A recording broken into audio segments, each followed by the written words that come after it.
दोस्तों नमस्कार, मैं कमलेश कुमार झा। आप देख रहे हैं लोक न्यूज। दिल्ली हाई कोर्ट के मुख्य न्यायाधीश डीके उपाध्याय ने एक बहुत बड़ा वक्तव्य दिया है, जिसमें उन्होंने कहा है कि देश में संविधान का होना और संविधान के रास्ते पर चलना, ये दोनों में बहुत बड़ा फर्क है। और फर्क ये इसलिए उन्होंने कहा है कि संविधान का होना तो है, एक पुस्तक है, लेकिन उसमें बताए गए प्रावधानों के हिसाब से अगर सरकार चलती है तो उसे डेमोक्रेसी कहा जाता है, अन्यथा संविधान का होने में कोई मतलब नहीं है। उन्होंने इसका उदाहरण दिया कि जर्मनी में जिस प्रकार से एडोल्फ हिटलर द्वितीय विश्व युद्ध के बाद जो उभरे थे नेता थे, वे भी तो देश के संविधान के हिसाब से चुनकर आए थे, जीत कर आए थे, लेकिन उन्होंने जीतने के बाद अपने हिसाब से, अपने फायदे के लिए, अपने जो उनकी तानाशाही रवैया था, उसके लिए उन्होंने संविधान में बहुत सारे बदलाव किए और उसके हिसाब रास्ते पर चलते गए और ये विश्व के एक बहुत बड़े तानाशाह के रूप में उनको लोग देख रहे हैं।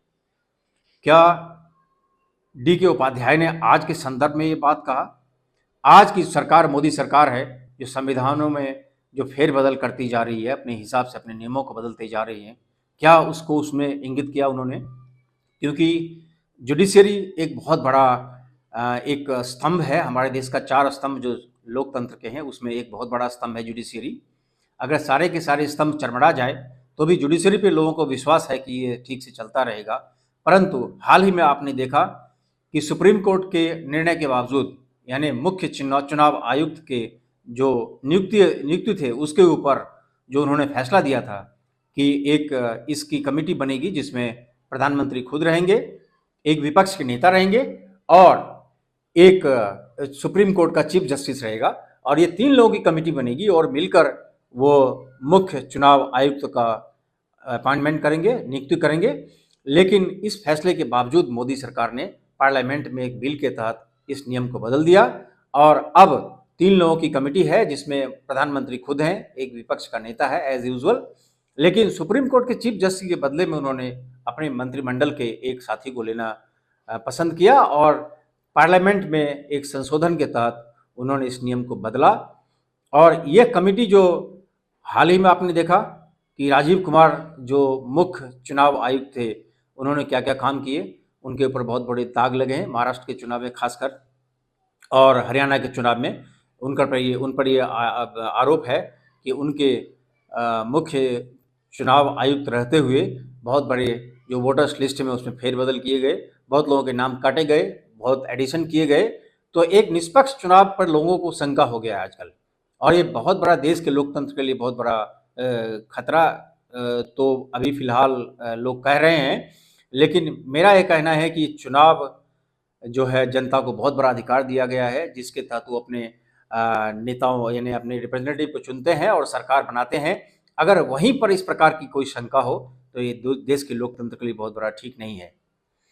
हाल ही में आपने देखा कि DY चंद्रचूड़ साहब ने एक पब्लिक मीटिंग में ये कहा कि जब वो राम मंदिर का फैसला दे रहे थे तो उनके लिए फैसला देना बड़ा मुश्किल हो गया था, तो उन्होंने भगवान को याद किया। अब संविधान को याद करना, संविधान के नियमों के तहत उसको याद करना, उनके लिखे गए अनुच्छेदों को याद करना, उसके तहत फैसला देना और भगवान के इशारे पर फैसला देना, उन्होंने स्पष्ट रूप से ये कहा। एक हास्यास्पद चीज है कि नहीं, ये बताइए। एक बहुत बड़ा फैसला था जिसके अंदर जो हमारे मुख्य समुदाय के लोग हैं उनको संतुष्ट करने की बात थी। अगर यही कोई अगर मुस्लिम न्यायाधीश होता और वो कहता कि अल्लाह को याद करके हमने फैसला दिया, तो देश में कितना हाय तबाह मचता। लेकिन खैर बहरहाल वो तो हो चुका है। मोदी सरकार ने एक और बहुत बड़ा फैसला भी लिया है बीच में। उन्होंने मुख्य लोकपाल के रूप में खानविलकर साहब को नियुक्त किया है, और खानविलकर साहब आते ही उन्होंने क्या किया कि जुडिशरी के मामले में, यानी जजों के मामले में भी उन्होंने हस्तक्षेप करने की कोशिश की। यानी हो सकता है मोदी महाशय का एक ये टेस्ट होगा कि अगर इसके ऊपर कोई रिएक्शन नहीं होगा तो वो जुडिशरी को अपनी मुट्ठी में लेना चाहते होंगे शायद। तो उन्होंने खानविलकर साहब ने ये जो जुडिशरी के मामले में भी अपने हस्तक्षेप करने शुरू किए, तो यह सुप्रीम कोर्ट के जजों को बहुत खराब लगा। उन्होंने जो जस्टिस गवई हैं जस्टिस CJI खन्ना हैं और तमाम जो जजों की कमेटी है उन्होंने इसका विरोध किया और आप देख रहे हैं कि उस पर फिर उनको लगा कि ये शायद ये बचने वाला मामला नहीं है, तो ये रुका हुआ है। अब आपने देखा, मैंने पहले बताया राम मंदिर के फैसले में क्या हुआ। आप महाराष्ट्र की जो सरकार, जो शिंदे साहब की सरकार बनी थी पिछली, उसमें सुप्रीम कोर्ट ने ये कहा कि ये इलीगल है, इनका अपॉइंटमेंट इलीगल है। अगर इलीगल है तो आप कोई फैसला लीजिए। आप स्पीकर के ऊपर, ये स्पीकर को जो डिस्क्वालीफाई या क्वालिफाई करने का जो मामला था, उन्होंने कहा कि ये इलीगली काम किया गया है, तो ये गवर्नर को ये राइट नहीं है कि वो फ्लोर ऑफ द हाउस पे टेस्ट करवाए। तो अगर किसी ने किया तो आप उन पर एक्शन लीजिए। तो एक्शन लेने के बदले में आप तो उसको छोड़ दिया आपने। और ये पूरी 2.5 साल उन्होंने अपने इमेज को क्रिएट करने के लिए लगाया और वो सरकार चलती रही। अगर इलीगल सरकार आपके हिसाब से थी तो 2.5 साल आपने चलने क्यों दिया? ये बहुत बड़ा प्रश्न है, बहुत बड़ा प्रश्न है CJI चंद्रचूड़ के ऊपर। मैंने पहले ही कहा, राम मंदिर के मामले में उन्होंने कहा कि हमें भगवान से इशारा मिला था कि फैसला दे दीजिए। तो इस प्रकार से कई मामले ऐसे हैं जिसमें लगता है कि संविधान का होना और संविधान पर चलना, संविधान के में दिए गए सेक्शंस यानी जो अनुच्छेद हैं उस पर, उसके प्रावधान की तरह निर्णय देना, इसमें बहुत बड़ा अंतर है। आज का दूसरा विषय है कुंभ मेला में आपने देखा कि किस प्रकार से भगदड़ मची, लोगों की जाने गई। उसके अलावा अभी जगत गुरु शंकराचार्य स्वामी अभिमुक्तेश्वरानंद ने एक बहुत बड़ा वक्तव्य दिया है कि सरकार ने लोगों को मल में नहा दिया, यानी जल में बहुत बड़े मल की क्वांटिटी थी जिसमें VIP को नहाया गया, लोगों को नहाया गया, लोग नहाते रहे उसमें। यानी एक संस्था है जो कि centre for pollution control board, उन्होंने यह निर्णय दिया है सैंपल लेके कि उसमें जो फीकल कॉलीफॉर्म है यानी मनुष्य के मल की मात्रा है वो 49,000 तक पहुंच गई है। यानी बहुत बड़ी मात्रा है जिसमें गंगा जल में, यानी जहाँ पे लोगों ने कुंभ में स्नान किया, वो हमें मनुष्य के मल की मात्रा इतनी ज़्यादा थी 49,000 पर 100 ml, यानी 49,000 पर 100 ml का जो मात्रा है बहुत ज़्यादा होता है, बहुत बड़ा पॉल्यूटेड है। एक सोशल मीडिया पर एक किसी ने लिखा था कि जिनको जो लगा उनको वो मिला, किसी को अमृत लगा तो उनको अमृत मिला, किसी को विष लगा उसको विष मिला होगा। नहीं साहब, ऐसा नहीं है।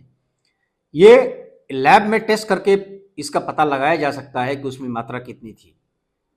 तो इस प्रकार से स्वामी अभिमुक्तेश्वरानंद ने जो कहा, इस पर इसके बावजूद अब वहाँ के मुख्यमंत्री योगी जी अपने पीठ थपथपाने में लगे हुए हैं और अखिलेश यादव ने वहाँ के जो मुख्य विपक्षी पार्टी है समाजवादी पार्टी, उनके नेता हैं, उन्होंने कहा है कि ये बहुत ही चिंता का विषय है। इसके अलावा एक और बहुत बड़ी हृदय विदारक घटना हुई है जिसमें एक आदमी ने अपने पत्नी और अपने साढ़ू और बच्चों के साथ कुंभ स्नान के लिए वो गए थे और उन्होंने अपनी माता जी को एक अपने घर में बंद करके वहाँ छोड़ दिया। और वो माता जी जब दरवाज़ा अपना पीटती रही, लोगों से मदद की गुहार लगाती रही, तो अड़ोसी पड़ोसी ने पुलिस को खबर की और फिर उसका घर का ताला तोड़ा गया। तो देखा कि एक अति वृद्धा महिला जो है उसमें बैठी हुई है बेचारी। संपर्क करने पर उनके बेटे ने बताया कि हमने उनके लिए खाना वगैरह बनवा दिया था, चूड़ा वगैरह रख दिया था और फिर हम लोग गए थे। क्या अपनी माता जी को साथ में आप लेके नहीं जा सकते? कितनी बड़ी हृदय विदारक घटना है कि एक अति वृद्ध महिला को आप घर में अंदर बंद कर देते माता जी को और आप चले जाते कुंभ स्नान के लिए। क्या हमारा धर्म यही कहता है? झकझोर देने वाली बात है। आप समझिए कुंभ स्नान से क्या फायदे होंगे। जिस महिला ने आपको इस धरती पर लाया उसको छोड़ के आप कुंभ स्नान के लिए जाते, क्या धर्म मिलेगा आपको? वहाँ आप सोचते हैं कि अमृत की वर्षा हो रही है और आप एकदम बहुत से उसमें स्नान करने के बाद आप अमृत पान कर लेंगे। तो पहले ही मैंने कहा है कि ये फीकल कॉलीफॉर्म कितना डेंजरस है। वहाँ पर स्वामी मुक्तेश्वरानंद ने कहा कि वहाँ मलमूत्र में लोगों को नहाया जा रहा है। खैर, अब ये धर्म का विषय है, ज़्यादा बोलना ठीक नहीं है। तीसरा विषय है, महाराष्ट्र में एकनाथ शिंदे ने सरकार के ऊपर बहुत नाराज़गी व्यक्त की है। उनके कई मंत्रियों के जो सिक्योरिटी है वो बहुत ही कमज़ोर कर दिए गए, और 900 करोड़ का जो जालना में एक प्रोजेक्ट था उस पर इंक्वायरी करने की बात देवेंद्र फडणवीस ने की है। यानी एकनाथ शिंदे ने जो प्रोजेक्ट पास किया था उसी के ऊपर उंगली उठा रहे हैं आज। तो एकनाथ शिंदे को बुरा लगना स्वाभाविक है, तो उन्होंने सीधे से कहा है कि उनको हल्के में ना लिया जाए। वो एक साधारण कार्यकर्ता हैं, परंतु वो बाला साहब ठाकरे और दीघे यानी आनंद दीघे के जो शिष्य हैं, और इनको हल्के में ना लिया जाए। अब जानते हैं कि जो उद्धव ठाकरे की सरकार थी उसको तोड़ने में एकनाथ शिंदे का मुख्य हाथ था। आज वो खुद परेशान है, क्योंकि आप जानते हैं कि लाडकी बहना योजना जो शिंदे सरकार ने लाया था, लोगों का बोलना है उसका बहुत बड़ा असर हुआ चुनाव पर, और वो कुछ मात्रा में वो वोट वहाँ से आए है। खैर, चुनाव आयोग पे भी बहुत बड़ा एक प्रश्न है, लेकिन लोगों के वोट तो कुछ ना कुछ तो वोट मिले ही होंगे लाडकी बहना के योजना के तहत। अब उन योजनाओं का भी स्क्रूटनी हो रहा है, उनकी जांच हो रही है कि अगर किसी घर में लाडकी बहना का पैसा आ रहा है, उनके घर में अगर कार है, उनके घर में वो फैसिलिटीज़ है, तो उनको स्क्रूटनाइज करके उनको डिलीट किया जाएगा, और स्क्रूटनी और चालू है। तो शिंदे साहब को ये लग रहा है कि बहुत बड़ा गलत काम हुआ है, यानी शिंदे साहब की राजनीतिक जो प्रभाव है उसको कम करने की कोशिश की जा रही है, ऐसा शिंदे साहब को लगता है। लेकिन आप जानते हैं कि जो जैसा करता है वो वैसा भरता है। तो आपने भी सरकार तोड़ी उद्धव ठाकरे की, और उसके बाद आप देख रहे हैं कि आपके साथ भी वही हो रहा है जो आपने पहले किया। इसी के साथ हमें दीजिए इजाज़त। नमस्कार।